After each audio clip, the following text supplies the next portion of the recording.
Okay, I'm going to answer the question, how to make pasta primavera. Big question, wide selection of options here. What does it mean?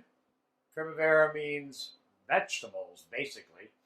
And how many varieties of this dish are there out there? Lots.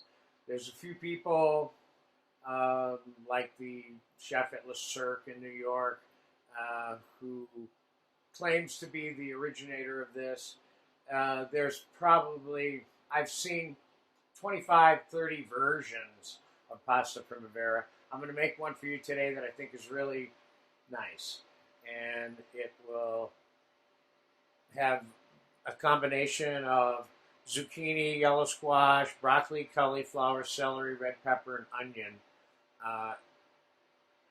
in the mixture. And we're going to use spaghetti. Spaghetti, of course, is the most used pasta in Italy from what I've seen. Everywhere I've gone in Italy to eat, and you look at a menu, if there's 10 pasta items, 5 of them are spaghetti.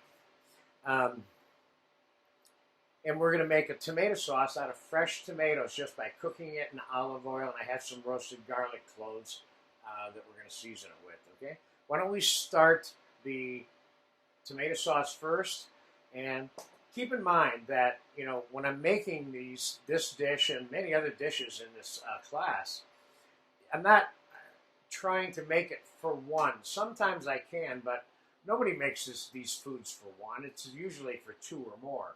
So we're going to make enough vegetables for 4 probably here today, but enough sauce for 2 main dishes or 4 first courses, okay? So we're going to start out with 2 cups of fresh diced tomato and some good extra virgin olive oil. I got a warm pan here. I'm going to put about 1/4 of a cup, and you may be adding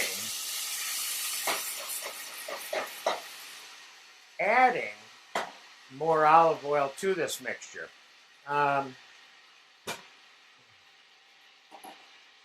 we're going to cook it, and you can cook this mixture and turn it into a sauce just by cooking it without pureeing it or mashing it or anything else like that. You can even quarter whole tomatoes and start out like that. Cook it slowly. So I have fresh chopped basil. We're going to put a couple of tablespoons in there. And I have fresh ground black pepper. Give ourselves a teaspoon of that. And I have some whole roasted garlic cloves, which we have a lesson for in this class. And I'm going to chop them up just a little bit. Let's see, I probably got about 2 to 3 tablespoons kind of heaping chopped up garlic.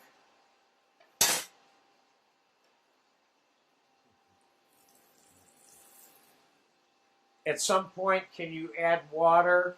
Yes. Could you add chicken stock if you wanted to? Yes. That's if you need to moisturize the tomatoes. It has to do with whether or not you put a lid on this pan and how high the heat is and for how long you're cooking it. So whether or not you add water or chicken stock to it to keep the process going of cooking it and turning it into sauce depends kind of on those factors. So we're just going to turn it down low and let it cook, uncovered. And I'll give you the time elements on how long it took when I'm done making it. And one of the things I love doing in this course and in these classes and lessons is kind of making and improvising how it's going to be done and how long it takes, because every time you do it, it's a little bit different. And that's important you understand that. Okay, so now the vegetables.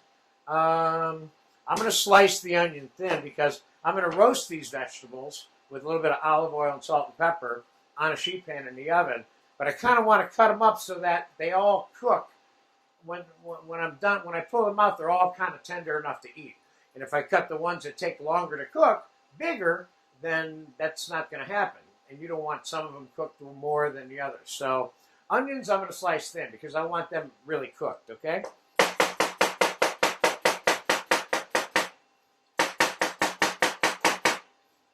So I'm going to mix all this in a bowl and then we'll dump it on a sheet pan. So I got a half an onion here, and I have a couple pieces of blanched cauliflower, and I have a few pieces of blanched broccoli. So it's par cooked like halfway right now, this broccoli. And cauliflower. Okay, I've got a little bit of zucchini and yellow squash here.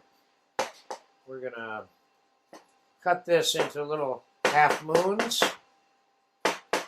like so. Got about a half of a yellow squash here. And we're going to do the same thing with the zucchini. Cutting the ends off, cutting them on a little bit of an angle. Doesn't have to, you can cut these any way you want. You can dice them.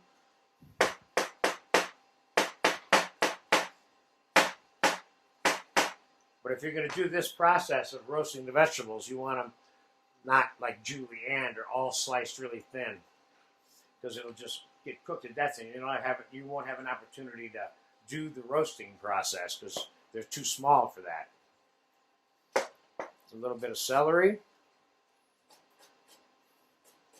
Probably one big rib of celery here total is what I got. And a little bit of red pepper.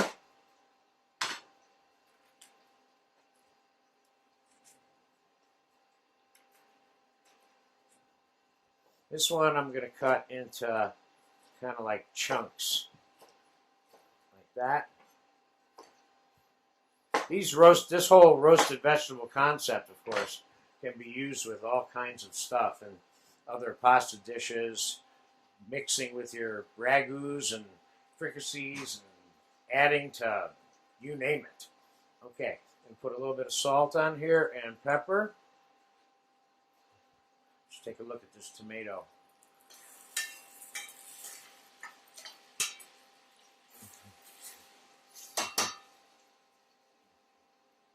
Turn it down a little bit lower, cooking a little too fast. Now,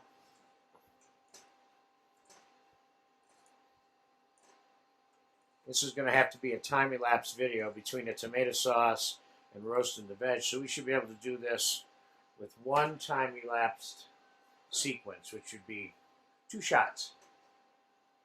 Okay, there's the veg. Let's put a little bit more oil on there. And I'm going to pop this in the oven, okay?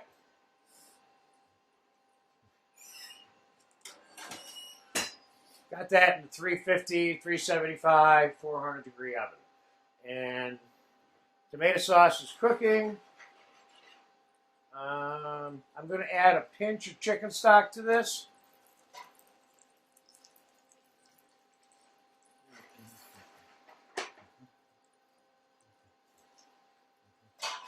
Just give the tomatoes a little bit more room to break down and to become a little bit of sauce. So I'll probably be gone between the roasting of the veg and the tomato sauce 10 minutes. So I'll be back right now in 10 minutes and we'll complete this. Okay, boy was I off when I told you I'll be back in 10 or 15 minutes. I've cooked these tomatoes for an hour and I roasted the vegetables for like 25 minutes. I took them out. I just put them back in the oven to reheat them a little bit for this final assembly, which is what we're going to do right now. Let me show you what the tomato sauce looks like now. And I have added probably, it's a chunky, fresh, cooked down tomato sauce here now. That's what we have. I added probably two cups of water over the course of the time it was cooking because it kept evaporating and I wanted to break the tomatoes down a little bit more. So we're going to drop our spaghetti in water for the reheating process now.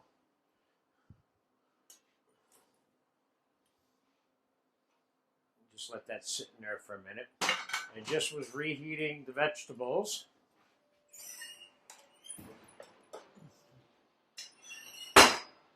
Now, keep in mind, again, I want to remind you, Primavera means vegetables, and you can do this any way you want.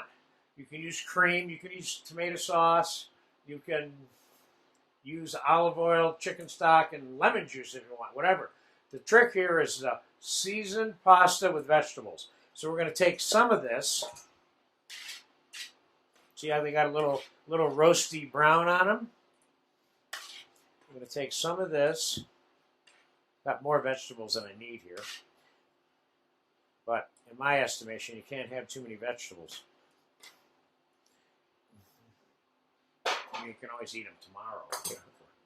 All right, so I'm going to add a little bit of the hot tomato sauce to the veg, like so. And I'm going to mix this together with the pasta.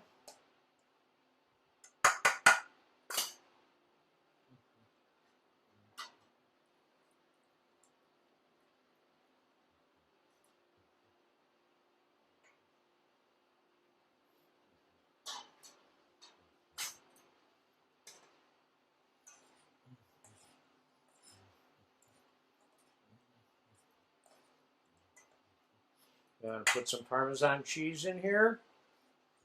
I'm going to put a little bit of Italian crumbled blue gorgonzola cheese in here just for fun because I love it.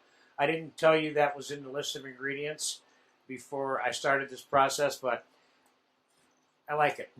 So, and that's a good example of how you should be cooking. If you anywhere along the way in the process of making your dish, you say, hey, I want to change this, I want to change that, just do it.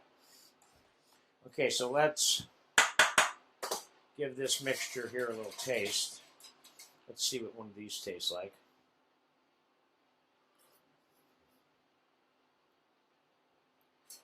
This dish needs a little bit of salt, a little bit more pepper.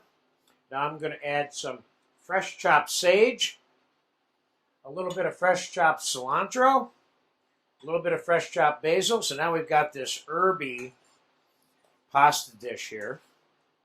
A little bit more olive oil here. A little bit more Parmesan cheese. We probably got a quarter of a cup or at least 3 tablespoons here.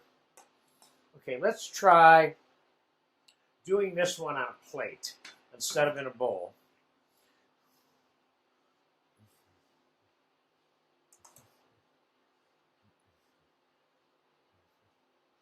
All right, let's get some of the veg on here on the top so you can see the veg.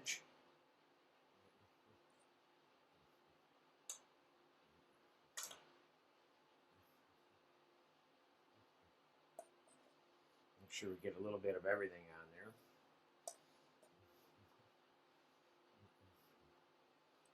there. Okay. Now, what I had in mind was putting a little bit of this funky tomato sauce. Let's taste this tomato sauce first. This tomato sauce needs a little bit of salt. Sometimes it might need a little bit of sugar, but it doesn't in this case. So here's what I'm going to do here. I'm going to put some of this around here, like so. So the person who's eating this can marry and remix this a little bit so they have more of the tomato sauce. It's part of the reason why I wanted to put it on a plate. And of course, if you want to add more veg, you can do that around the edges a little bit.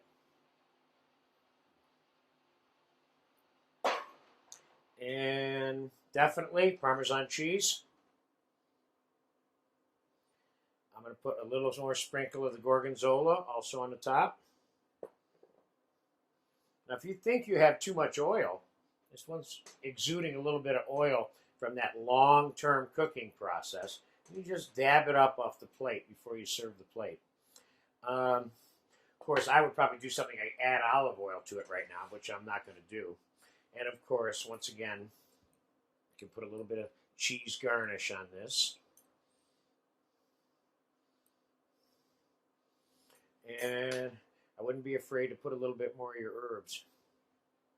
And I think there you have it. Let's just move this whole thing over so it's in the middle. There you go. Um, Pasta Primavera, one version of so many versions that you can make. The important part about this particular lesson is that you get the gist of how this dish is made. Pasta, olive oil, vegetables, maybe a little bit of cheese, usually a little bit of cheese, and whatever you kind of want to make out of it. If you want cream in here or you want this completely vegetarian, again, another dish that you can add protein to. You can add diced tuna to this, or diced chicken, or garnish it with sliced chicken. Do it on a larger platter for a buffet, or put it in a chafing dish. There you have it. Pasta Primavera. Enjoy it.